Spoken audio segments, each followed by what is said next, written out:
अल्लाह के अलावा किसी और की कसम खाते हैं तो ये भी शिर्क होगा।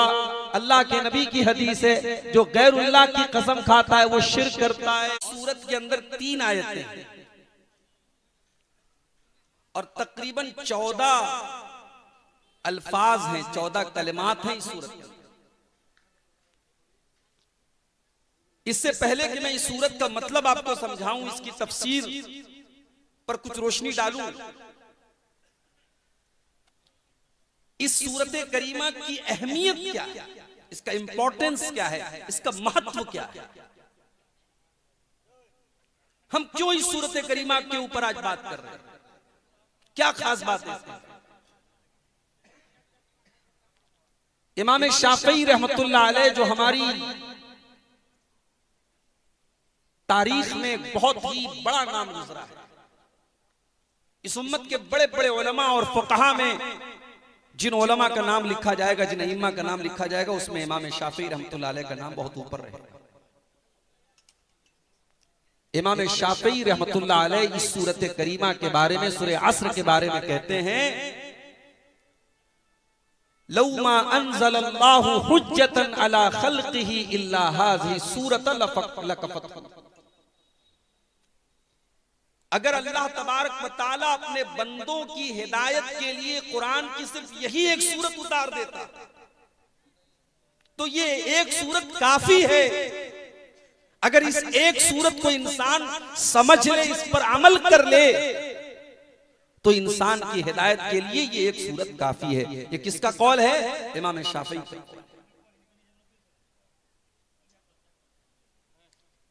और अल्लाह के नबी की वो हदीस भी आप अपने सामने रखिए।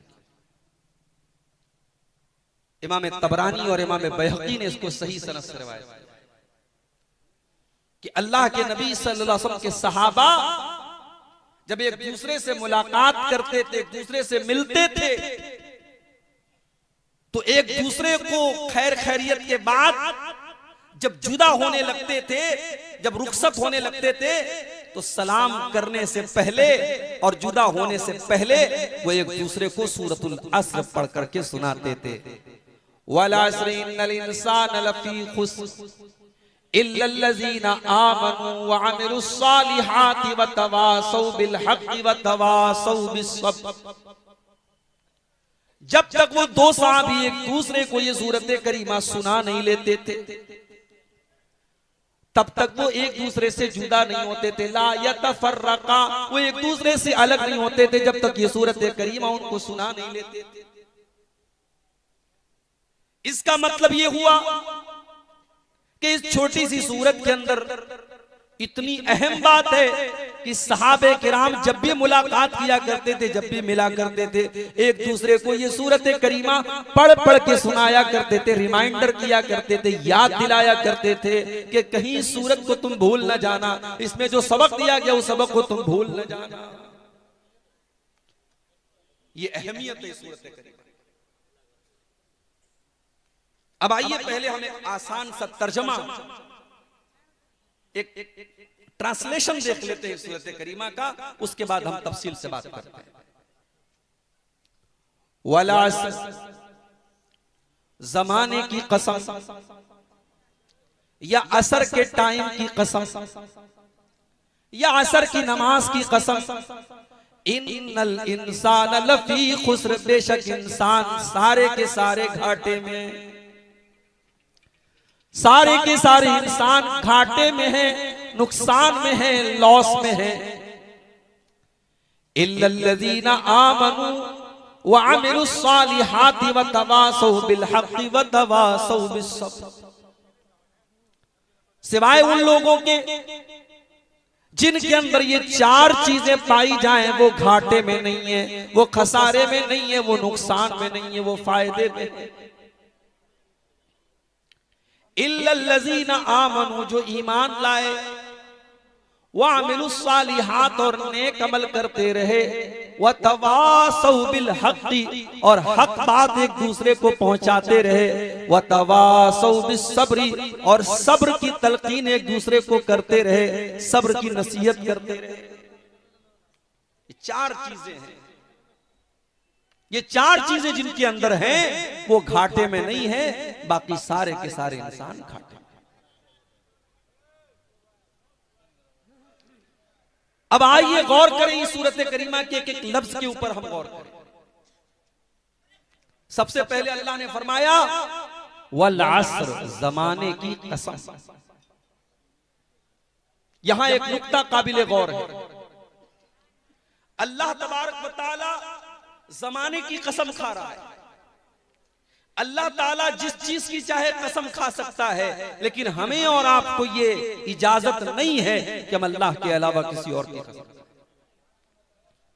मन हलफ बिगैरिल्लाहि फक़द अशरक, अगर हम अल्लाह के अलावा किसी और की कसम खाते हैं तो ये भी शिर्क होगा। अल्लाह के नबी की हदीस है, जो गैरुल्लाह की कसम खाता है वो शिर्क करता है।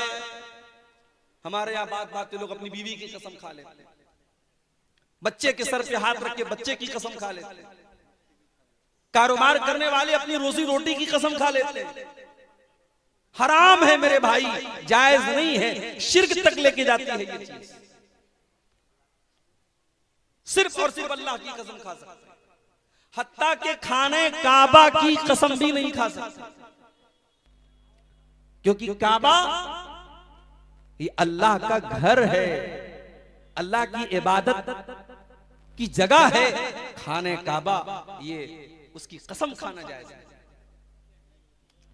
कुरान की कसम खा सकते हैं, खा सकते हैं, लेकिन कुरान के ऊपर हाथ रख के कसम खाने का जो हमारे यहां चलन है वो सही नहीं। ऐसे आप अपनी गुफ्तगू में बोल सकते हैं मैं कुरान की कसम खाता, क्योंकि कुरान अल्लाह का कलाम है, लेकिन कुरान को हाथ में लेकर के या कुरान पर हाथ रख के कसम खाना ये मुनासिब नहीं है, सही नहीं है।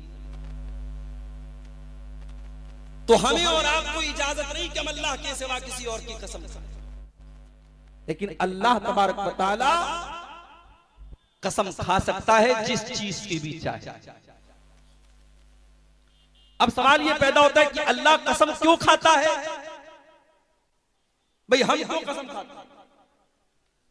हमें मौलाना साहब से कोई बात कहनी है, मिसाल के तौर पे हमें अगर कहना हो, अभी मेरा प्रोग्राम था कालीगंज में, पिछले महीने आपके करीब में एक जगह है कालीगंज, वहां मेरा प्रोग्राम था, कुछ मजबूरियों की वजह से मैं नहीं आ पाया।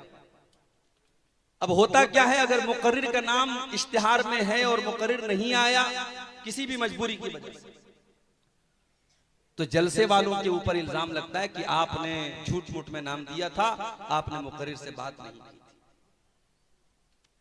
भाई ये मुनासिब बात नहीं है, मजबूरी आ सकती है।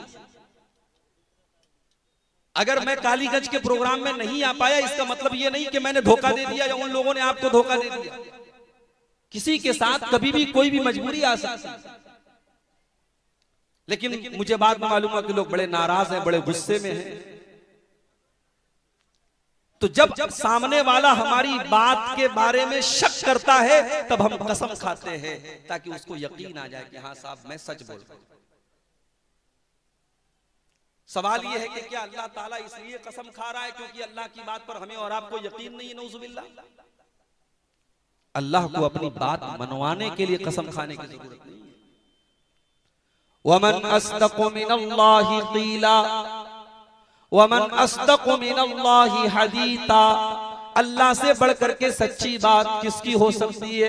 अल्लाह ताला की हर बात सच्ची है। अल्लाह को अपनी बात मनवाने के लिए कसम खाने की कोई जरूरत नहीं है। कसम खाने की जरूरत तो हमारे और आपके जैसे इंसानों को पड़ती है। अब सवाल ये पैदा होता है, जब अल्लाह की हर बात सच्ची है तो अल्लाह कसम क्यों खा रहा है? अल्लाह कसम इसलिए खा रहा है, ये बताने के लिए कसम खा रहा है कि मैं आगे जो बात कहने जा रहा हूं वो बहुत ज्यादा इंपॉर्टेंट है, बहुत ज्यादा अहम है, बहुत ज्यादा जरूरी है।